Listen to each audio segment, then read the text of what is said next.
Hello friends, എന്ന് പറഞ്ഞാൽ അതിഗംഭീര update നമ്മുടെ സ്വന്തം പാപ്പനും പാപ്പൻ്റെ പിള്ളേരും കൂടി ഇപ്രാവശ്യം വന്നു കലക്കി തിമിർത്ത് ആടി എന്ന് പറയാൻ പറ്റും. അത്രമാത്രം ഗംഭീരമായൊരു സിനിമയാണ്. ഞാൻ സിനിമ കണ്ടു. അതിഗംഭീരമായ ആ പാപ്പൻ്റെ ആ എനർജി ഉണ്ടല്ലോ, ഫസ്റ്റും സെക്കൻഡിൽ എന്താണ് നമുക്ക് ആ എനർജി, പാപ്പനും പിള്ളേരുടെ എനർജി പറയുന്നത് അത് തന്നെയാണ് ഈ സിനിമയിലുള്ളത്. പക്ഷേ നല്ല രസമുണ്ട്. അതിലേക്കൊരു ടൈം ട്രാവലും കൂടി വന്നപ്പോൾ അതിന് വേറൊരു വേർഷൻ കൂടി, കാരണം ഒരു എക്സ്പെക്റ്റേഷൻ ലെവലിലേക്ക്, എൻ്റെ ഒരു എക്സ്പെക്റ്റേഷൻ ലെവലിലേക്ക് എന്തായാലും ആട് 3 എന്ന് പറയുന്ന മൂവി ഉയർന്നിട്ടുണ്ട്. കാരണം നമ്മൾ ഉദ്ദേശിക്കുന്നത് ഒരു കോമഡി എൻ്റർടൈൻമെൻറ്റാണ്. അത് നല്ല രീതിയിൽ തന്നെ വർക്കൗട്ട് ആയിട്ടുണ്ട്. കാരണം ഫസ്റ്റ് ഹാഫ് ആണെങ്കിലും സെക്കൻഡ് ഹാഫ് ആണെങ്കിലും എല്ലാം നല്ല രസമായിട്ട് ചെയ്തിട്ട് അതിന് നല്ല ബീജിയമാണെങ്കിലും ഷാൻ റഹ്മാൻ അദ്ദേഹത്തിൻ്റെ ബീജിയമാണെങ്കിലും പോളി ചടിക്കുന്നുണ്ട്. എന്തായാലും മ്യൂസിക്കും അതിൻ്റെ ആ ഒരു സിനിമാറ്റിക് വ്യൂവും മിഥുൻ മാനുവലിൻ്റെ ഡയറക്ഷൻ എല്ലാം കൊണ്ടും പടം ഒരു അടിപൊളി അടാറ് സിനിമേൻ്റെ എനിക്ക് തോന്നി. എന്തായാലും ഒരു അവധിക്കാലം എന്ന് പറയാൻ പറ്റുന്ന രീതിയിലാണ്. കാരണം ഇന്ന് ഉഗാദി, ഇനിയിപ്പോൾ നാളെ മറ്റന്നായിട്ട് ചെറിയ പെരുന്നാളിൻ്റെയും കൂടി ആകുമ്പോൾ, കാരണം ഇത്രയും ദിവസത്തെ ഒരു ത്യാഗത്തിന് ശേഷം അവർക്കും തിയേറ്ററിൽ ഒന്ന് ആർത്തുല്ലസിക്കാൻ പറ്റിയൊരു സിനിമ കൂടി തന്നെയാണ്. എല്ലാ പ്രേക്ഷകർക്കും ഒരുപോലെ എൻജോയ് ചെയ്യാൻ പറ്റിയൊരു സിനിമയാണെന്ന് എനിക്ക് തോന്നി. കാരണം അത്ര മനോഹരമായി കൂടെ ഇരുന്നവനും കണ്ടവനും പോയവനും എല്ലാവരും തിയേറ്ററിൽ വീണ് ചിരിക്കുന്ന ഭാഗങ്ങളാണ് ഞാൻ ശരിക്കും കണ്ടത്. അത് ഭയങ്കരമായിട്ട് എൻ്റർടൈൻമെൻറ്റ്. കാരണം നമുക്ക് കുറേ കാലമായി ഒരു തമാശപ്പടയെല്ലാം കണ്ടിട്ട്, ഞാൻ അതങ്ങനെ തമാശ പടങ്ങളുണ്ട് കുറേ കാലമേ ഉള്ളൂ. കാരണം മലയാളത്തിൽ എന്തായാലും ആട് വന്ന് ആ ഒരു ഭാഗം കൂടി നികത്തി എന്ന് പറയാൻ പറ്റും. അത്ര മനോഹരമായിട്ട് ഉള്ളത് തന്നെയാണ് ഈ സിനിമ എന്ന് എനിക്ക് തോന്നി. അത്ര മനോഹരമായിട്ട് അവർ എടുത്തിട്ടുണ്ട്. മിഥുൻ മാനുവലിൻ്റെ ഒരു ന്യൂജൻ കോമഡീസ് ഒക്കെ തന്നെ അടിപൊളിയായിട്ട് ഭയങ്കര രസമുണ്ട്.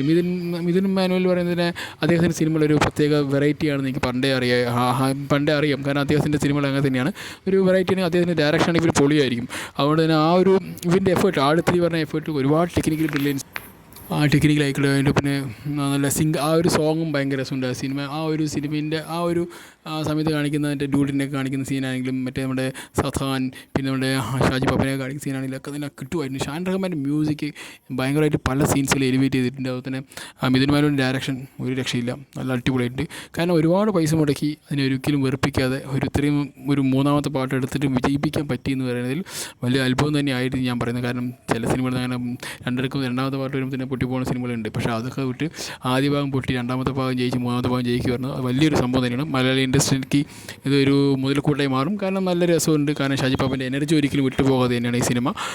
അതുപോലെ ഷാജി പാപ്പൻ്റെ പുതിയ പിള്ളേരും, അത് പുതിയല്ല, ഒരാൾ മാത്രമേ പുതിയുള്ളൂ, ബാക്കി വരുന്ന പിള്ളേരാണെങ്കിലും അവർക്ക് അതേ എനർജിയും അതേ ലെവലൊക്കെ തന്നെയാണ്. പക്ഷേ ഭയങ്കര രസമാണ്. അവൻ്റെ ആ ഒരു ഫീൽ നമുക്ക് എന്താണ് ഫസ്റ്റ് കാണുമ്പോൾ കിട്ടിയത്, അതൊക്കെ തന്നെയാണ് നമുക്കിത് കാണുമ്പോൾ കിട്ടുന്നുണ്ട്.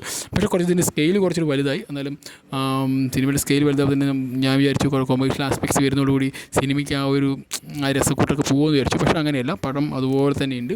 നല്ല രസമുണ്ട് കാണാൻ. കാരണം എനിക്ക് പേഴ്സണലി ഭയങ്കര ഇഷ്ടമായി. ഇനിയിപ്പോൾ മറ്റുള്ള കാര്യം എനിക്കറിയില്ല, പക്ഷേ കത്തി അടിച്ച് തിമിർത്തില്ല. ഷാജി പാപ്പൻ ശരിക്കും തിമിർത്താടി എന്ന് പറയാൻ പറ്റുകയാണെങ്കിൽ അത് ചിലപ്പോൾ ഈ ആട് 3 ശരിക്കും തിമിർത്താടി എന്ന് പറയാൻ പറ്റും എല്ലാവർക്കും. കാരണം ഈ ആഘോഷ നിമിഷങ്ങളിൽ നമുക്ക് എല്ലാവർക്കും പോയി സിനിമ ഈ വീക്കെൻഡ് എന്തായാലും ഒരു രക്ഷയില്ല. തിയേറ്ററിലേക്ക് ടിക്കറ്റ് ഇടാൻ കുറച്ച് ബുദ്ധിമുട്ടായിരിക്കും. എന്നാലും നിങ്ങൾ ടിക്കറ്റ് കണ്ടുപിടിച്ച് എങ്ങനെയൊക്കെ ഒരു സിനിമ കാണാൻ നോക്കുക. പക്ഷേ അതിഗംഭീരമായ സിനിമയാണ്. കാരണം നല്ല കോമഡീസ് ഉണ്ട്. കാരണം നമുക്ക് ചിരിക്കാൻ ഒരുപാടുണ്ട്. കാരണം കുറേ കാലങ്ങൾക്ക് ശേഷം സാധാരണ ദിലീപിൻ്റെ പടങ്ങളാണ് നമുക്ക് ചിരിക്കാനായിട്ട് പോകാം. അതൊക്കെ ഒഴിവാക്കി ഇപ്പോൾ ദിലീപിൻ്റെ പടങ്ങളൊന്നും ഇല്ലാത്തതുകൊണ്ടും പിന്നെ നമുക്ക് ഇപ്പോൾ കുറേ കാലമായിട്ട് ഇപ്പോൾ ഷാജി പാപ്പൻ എന്നെ 2015 പടം വന്നു, അത് ഹിറ്റാക്കി ഫ്ലോപ്പായി. പക്ഷേ 2017 വന്നപ്പോൾ ഹിറ്റാക്കി കൊടുത്തായിരുന്നു അത് രണ്ടാമത്തെ പാർട്ടും.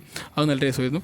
പക്ഷേ ഇത് മൂന്നാമത്തെ വന്നപ്പോൾ തന്നെ കിടുക്കമായിട്ടുണ്ട്. കാരണം നമുക്ക് എന്തായാലും ആ ഒരു പടത്തിൻ്റെ ലെവല് ഭയങ്കര രസമാണ്. ടൈം ട്രാവലാണെങ്കിലും നല്ല രസത്തിൽ കൊണ്ടുപോയിട്ടുണ്ട്. നല്ല രീതിയിൽ ബ്ലെൻഡ് ചെയ്യിപ്പിച്ചിട്ടുണ്ട് ആ സിനിമേനെ.